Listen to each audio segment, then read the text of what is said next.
Welcome to It's All Your Fault on True Story FM, the one and only podcast dedicated to helping you identify and deal with the most challenging human interactions, those involving high conflict people. I'm Megan Hunter, and I'm here with my co-host, Bill Eddy. Hi, everybody. We are the co-founders of the High Conflict Institute in San Diego, California, where we focus on training, consulting, coaching, classes, and educational programs and methods, all to do with high conflict. Our originally scheduled topic today, if you were listening in last week, was about high conflict divorce. But we're holding off on that for a bit to talk about a podcast that many of you have probably heard of called the Joe Rogan Podcast, where he had a guest named Dr. Andrew Huberman. It was episode number 2195. And lo and behold, they were talking about your book, Bill, 5 Types of People Who Can Ruin Your Life. So one of our listeners alerted us to this, and we thought, hey, let's talk about it. And then we'll have a special announcement at the end of today's episode. So before we start, send any questions you have about high conflict dilemmas to podcast@highconflictinstitute.com or on our website at highconflictinstitute.com/podcast, where you'll also find all the show notes and links.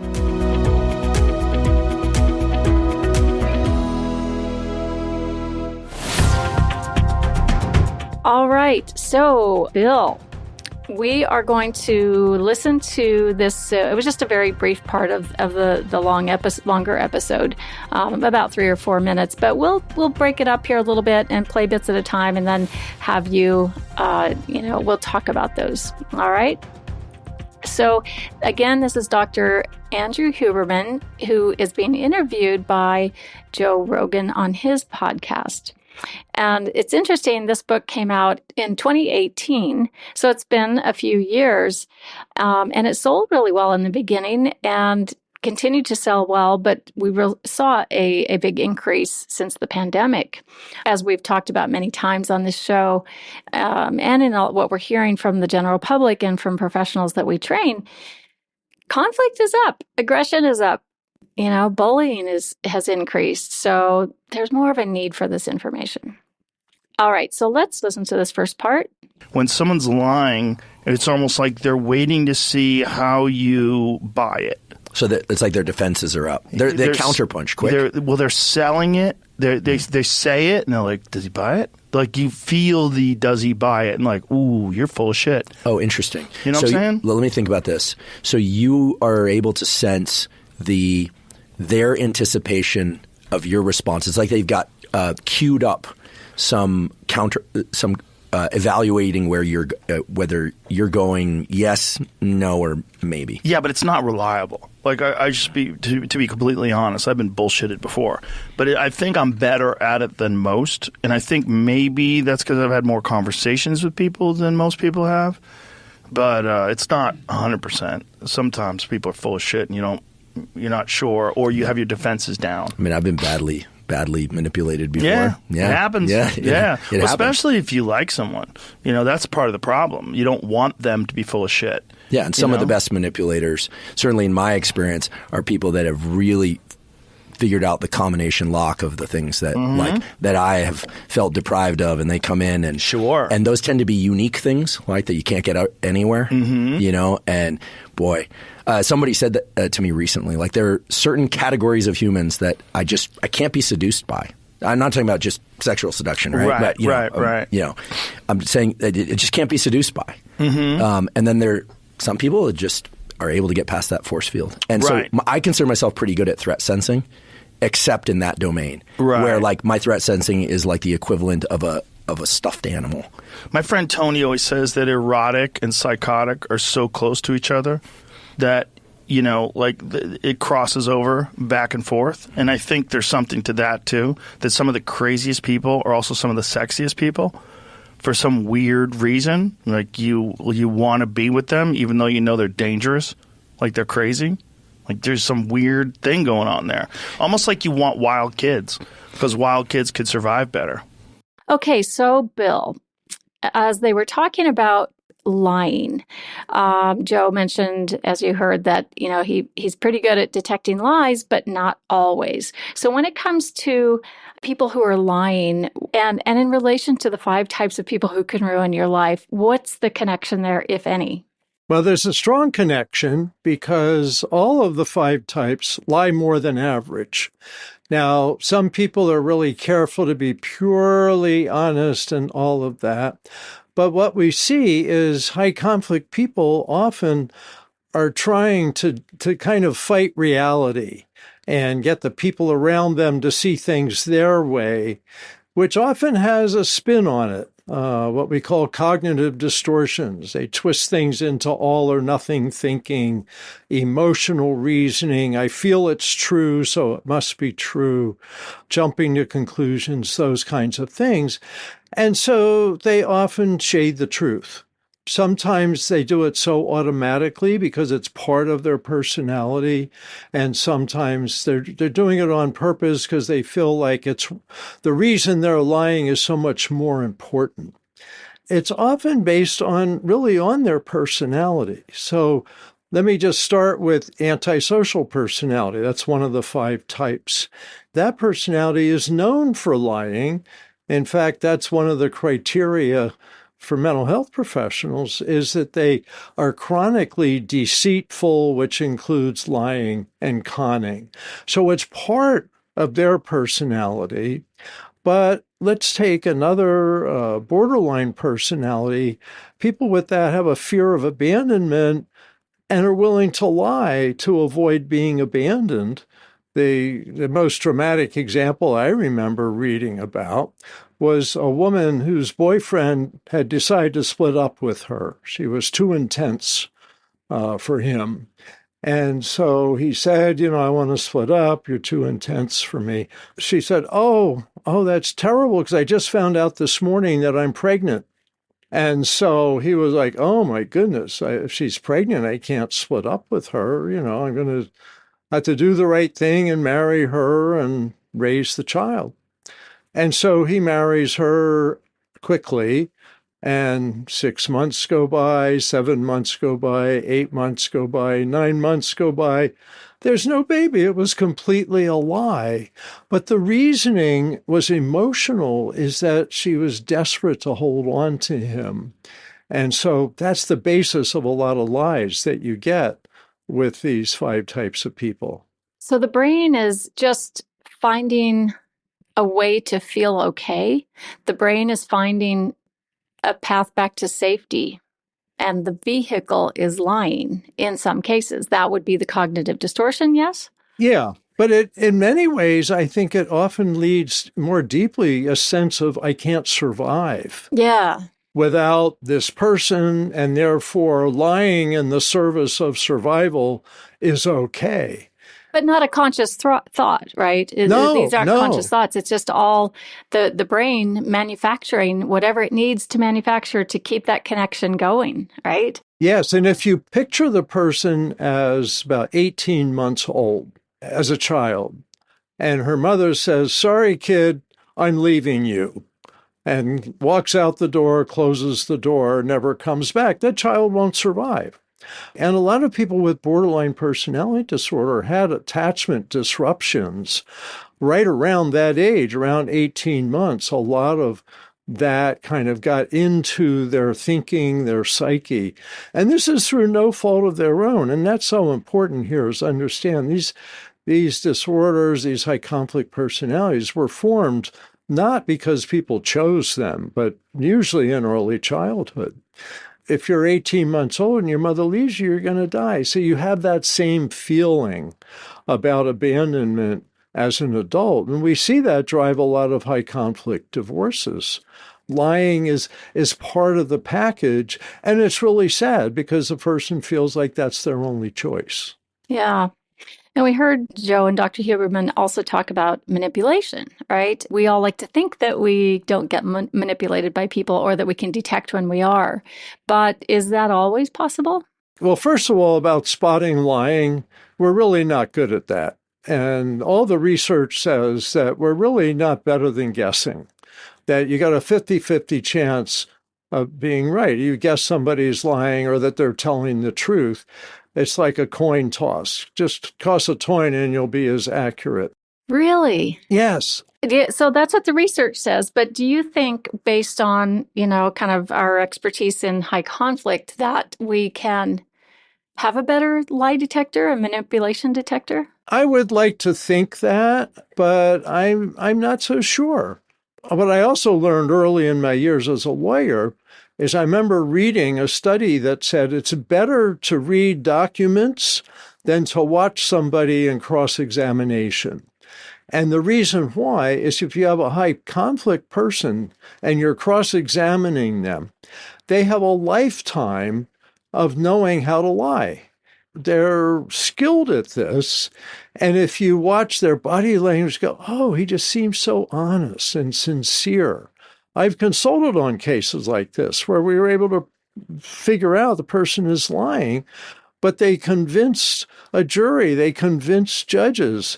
And it's a sincerity that they can convey. That's why, like antisocial personalities are good at conning people, and they con people to do all kinds of things they wouldn't do if they knew the truth. So we have to understand, especially antisocial personality and to some extent narcissistic personalities are invested in fooling you.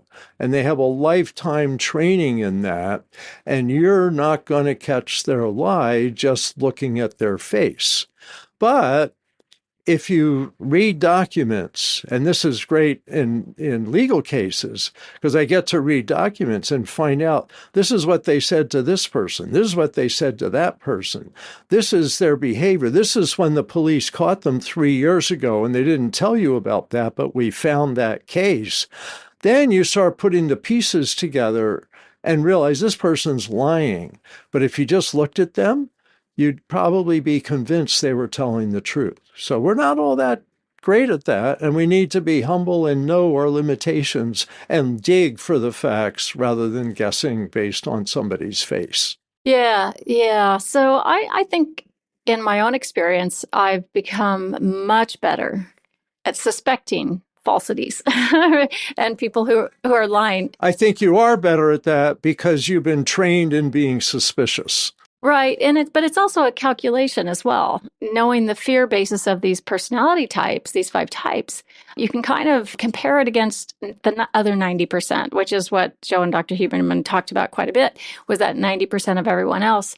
And when I think, okay, 90% of other people would never do this thing, and things aren't adding up, and that's just not normal, then I really get my antenna up, my Spidey senses, and I think maybe I was probably pretty vulnerable about that in the past. I was susceptible to being probably conned, somewhat of a big heart that's wasn't combined with good Spidey senses. So, I probably started from a low bar to begin with. Anyway, so let's move on to something else they were talking about, which is threat sensing. And I know in my trainings, I've been talking a bit about how to create a threat reduced environment, which may be a little bit confusing to people, but they were talking about they're pretty good at threat sensing, except in this domain, meaning this 10% of perhaps the high conflict people. And in fact, I think Dr. Huberman said he has the equivalent of a stuffed animal at threat sensing. So I think it's a matter of awareness and really being skeptical, as you said earlier, and doing that calculation. What do you think? Again, we have to be humble about our limitations because of how we can be manipulated. I know there's some people that do threat assessment, like in the workplace, and they have criteria and checklists and such, things to consider. I think you and I might be a little bit more aware, but I wouldn't count on myself. I'd want to get an expert to say. And what's interesting is I went to a threat assessment for college campuses training, and it was led by an FBI guy who had previously been in the Secret Service, checking for threats. What's interesting, the research I was telling you earlier about lying, they say judges, college sophomores, customs agents, all these are no better than average. But there's one group they said that was better than average, and it was Secret Service. And it may be because they're so threat focused, so, deception focused and danger focused. But anyway, what he said is he had a case where, as a Secret Service, that there was a woman who had been writing threatening letters to the president like 15 years ago. And so his job was to have lunch with her once a month, just to make sure she wasn't escalating too much. But he said she had a therapist, and he got her to give him permission to talk to her therapist. Her therapist had absolutely no clue that she was writing threatening letters to the president. It was just totally off the radar. And she had never mentioned it, and he never had there was never any suspicions in that direction. So I guess I want us to be really cautious about, you might think but consult the experts and consult more than just the way people look. One of the big things, I should say, I think his name's Paul Ekman, the guy that read faces, that studied faces in all these different cultures. One of the things he says, there's no obvious thing like that someone's lying, like that everybody scratches their nose when they lie. That's not true. But he said, if you see changes in the person's behavior, that they're doing something different from what they normally do, then maybe there's an increased chance they're lying, or an increased chance that they're a threat, that they're dangerous. So noticing changes, and frankly, this is so important for parents if they have teenagers, for example, who are doing fine, and suddenly there's a lot of things that change. Secretiveness, maybe threats, maybe they're saying, I feel like I hate so-and-so, I wish he was dead. That you have to pay attention to things like that and things that are a change. Yeah, interesting. I didn't know that about detecting lying, because you see a lot of courses online about how to detect lies, and there are lots of people claiming to be experts, and maybe there are some, but that's a really interesting note there, that it's the changes. Yeah, because lots of people scratch their noses, right? And any of us can be nervous, but it doesn't mean we're lying. But we may have the same action, like scratching our nose or shifting in our chair or something. So, well, let's take a break, and then we'll come back, and we're going to hear a little bit more from Joe Rogan and Dr. Huberman, and we'll talk more about that.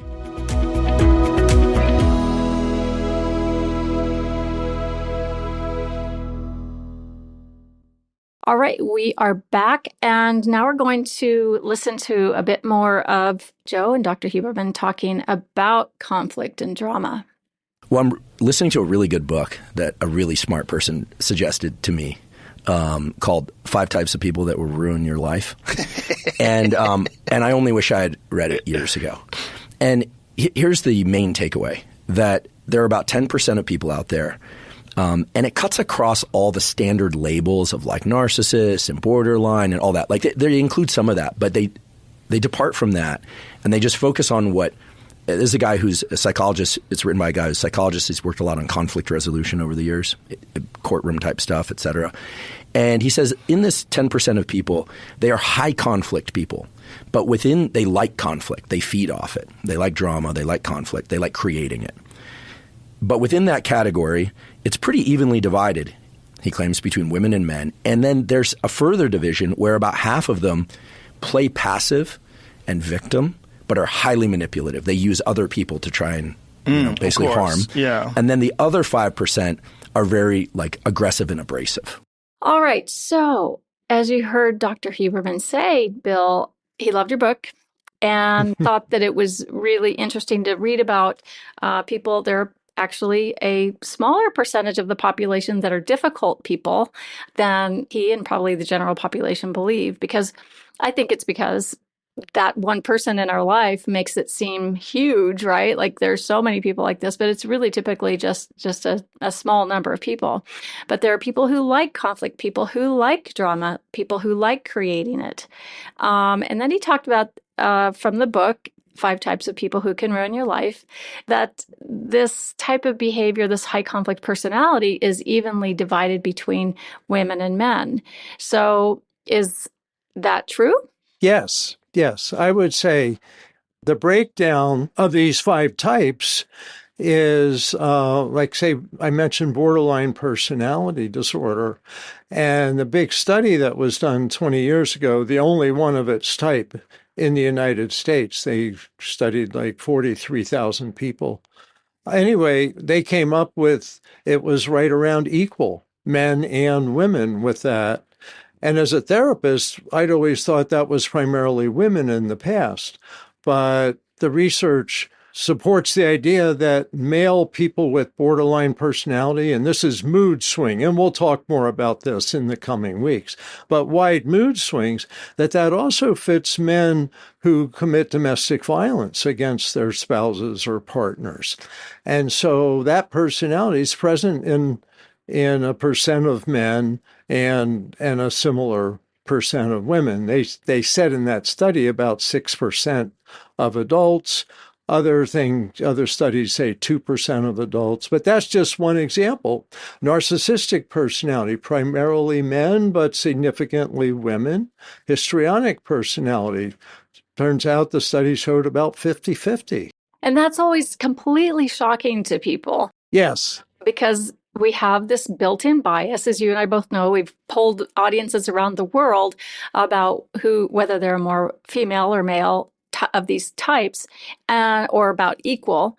And every single room we've ever had, at least from my experience, it goes the same way, where they get the narcissist statistics correct and the antisocial, but not the borderline, histrionic, or paranoid. And that histrionic, I think, we have a built-in bias that, we watched old black and white movies, and, someone would get really upset, and, the woman would be really upset and histrionic, so to speak, and the man would slap her across the face and shake her to get her out of her histrionics. And so I think that's just embedded, and that's kind of, from this study, a false stereotype. Yeah. So men can be just as dramatic, just as seeking of attention. I think with YouTube and everything, you see men doing crazy things to get attention.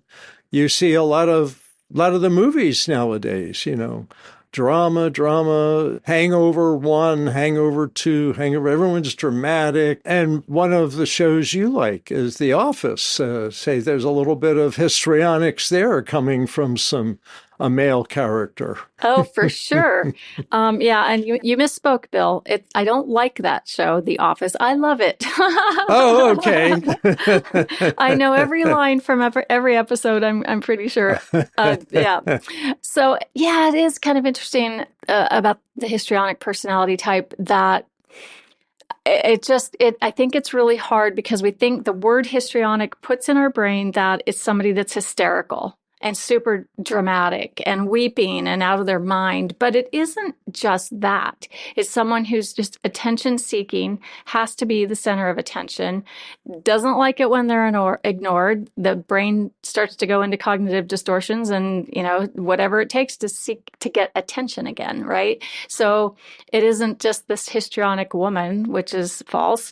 It's that someone seeking that attention when they're not feeling okay. Yeah, and that one turned out to be 50-50. Isn't that fascinating? Yeah. So borderline, almost 50-50, histrionic, 50-50, paranoid, was it 43 to 57? It's within a 60-40 range.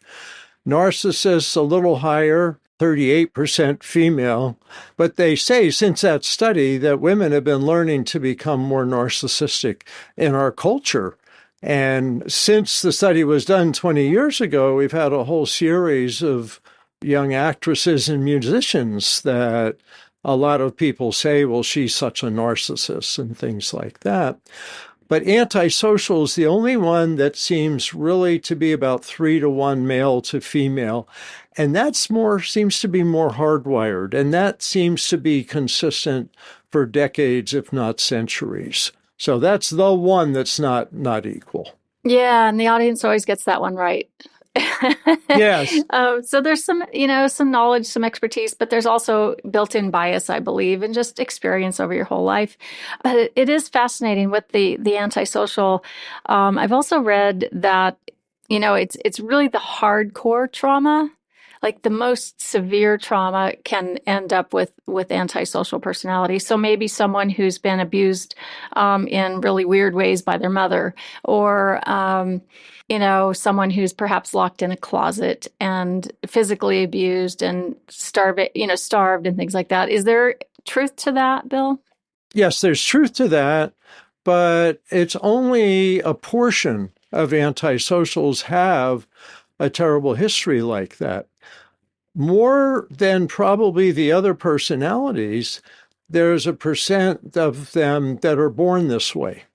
And this is what, the diagnostic manual says there's a stronger connection to parent and child, just passing this down in families, that this seems to have more of a biological connection, which also explains why it's so hard to treat this personality. And this is often associated with crime. I've seen several studies, about 40% of prisoners have antisocial personality disorder, and it makes sense. It's an enduring pattern of behavior that repeats and repeats. If they get out, there's a high risk of recidivism, and they'll be back in. Now, with everything we've said, I want to make sure I have a cautionary note, and that is that there's deviation within all of this. So there's people that are antisocial without being criminals. There's people without the drama who are histrionic. They want attention but don't have the same drama. Borderline personality, etc. And there's treatment like borderline personality. There's some good treatment for that, dialectical behavior therapy. And so especially if you know someone with one of these diagnoses, or you wonder if you have one, these are tendencies, but there is more hope now than ever before that people can learn through intensive counseling to overcome some of these patterns of behavior. So I don't want people to judge people with these conditions because they really started in childhood and they had no control of it. But also be aware there's these patterns of behavior so that you also don't get hurt yourself if they happen to include some dangerous behaviors, which not all of them do, but more than average do. Right. And kind of coming full circle is that, there are those with these disorders who may not have a high conflict personality. I think probably most do. That's just my opinion. But anyway, so now let's move on to the next part of their conversation. We'll wrap up with this. And so he has this great set of protocols. I love protocols that are essentially like, don't move in with, marry, or get engaged to, or have a child with somebody in the first year. And this cuts in both directions. Just don't make that agreement in year one. As well as for any behavior that kind of cues those senses, gets your Spidey senses up like you were describing, ask yourself, would 90% or more of people do that behavior? And if it's a no, like, you have to pause.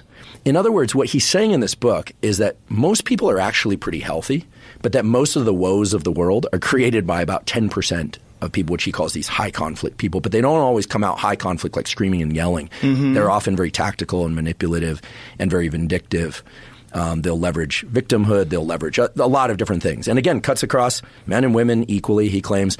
And again, I don't know the data behind this book, but the book itself just feels like a very useful thing that everybody should know about. So I'm enjoying reading this book going, oh my God, I wish I had this book years ago. Plus, realizing like, oh yeah, like we always hear this, like most of our problems come from a very small set of people and things. And most of society's problems. And so who are these people? So we tend to call them narcissists or sociopaths or psycho, but those labels, while very useful in the clinic, I think have been overused in the general public. And like, we're not clinicians. We're not diagnosing anybody.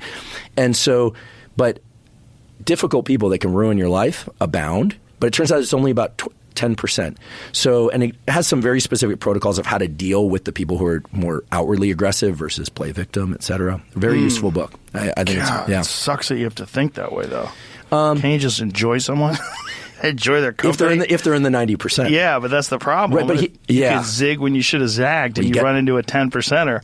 Take a year. Yeah, but a year is a long time, though. Yeah. Also, people can learn like what you tolerate and don't tolerate, and hide certain types of behavior from you. Yes. Okay, so Dr. Huberman was talking about the great set of protocols that you put in the book, Bill. Talking about don't move in with someone before you've known them a year. Don't entangle your finances. Don't buy a house. Don't have a baby together. Don't do anything that's going to be super permanent. Maybe get a tattoo, right? That's okay. That's okay. You can cover that up, or you can live with it or something. But these other things are going to potentially be costly, and they will take a toll in some way, maybe on your emotional health, and some can be lifelong. If you have a child with someone that, has a pattern of lying or, abuse in some way, it's life altering. Yeah, and it's important to know that people with these personalities, some of the people with these personalities, are very invested in covering up their full range of behavior. And it may be 3 months, 6 months before you find out that your partner is physically abusive, and then they start hitting you. Usually within a year, you're going to see the full range of the personality. But that's why we say this. And it's for people's own safety in some cases. Domestic violence is a perfect example of this, because most partners with domestic violence don't show it at the beginning. Lying in important ways may not show at the beginning. There may be a secret life that the person has. All of this. So you want to take time to get to know the person. And there's a range of how severe this is. So someone may get in a relationship with someone who, say, got a narcissistic personality, but it may be you can manage the relationship. Maybe there's enough room to work on themselves. So we don't want to, make absolutely all or nothing suggestions here, but people need to be aware that 5 to 10% of the people in the world are different in their approach to relationships and conflict, and you want to protect yourself and not be surprised, and also know what to do, like the protocols, how to calm someone if you have someone like this in your family, how to set limits and impose consequences.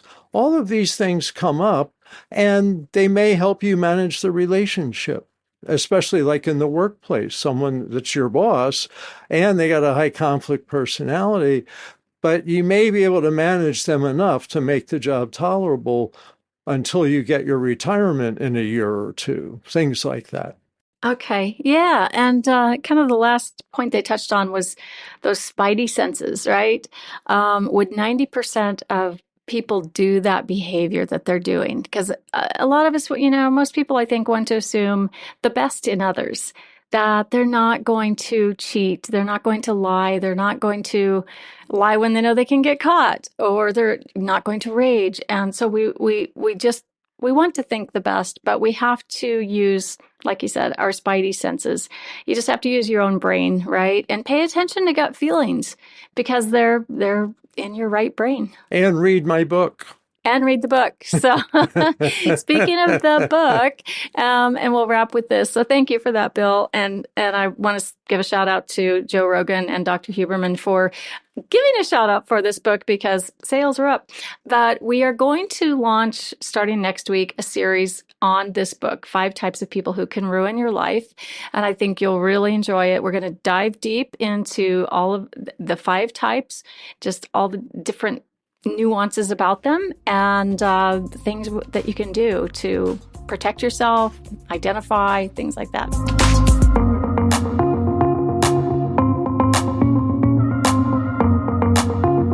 Thank you for listening, everyone. We really appreciate it. We'd love it if you give us a thumbs up or a like somewhere. Send your questions to podcast@highconflictinstitute.com or submit them to highconflictinstitute.com/podcast. And until next time, keep learning and practicing these skills. Be kind to yourself and to others, while we all try to keep the conflict small and find the missing piece. It's All Your Fault is a production of True Story FM. Engineering by Andy Nelson. Music by Wolf Samuels, John Coggins, and Ziv Moran. Find the show notes, and transcripts at truestory.fm or highconflictinstitute.com/podcast. If your podcast app allows ratings and reviews, please consider doing that for our show.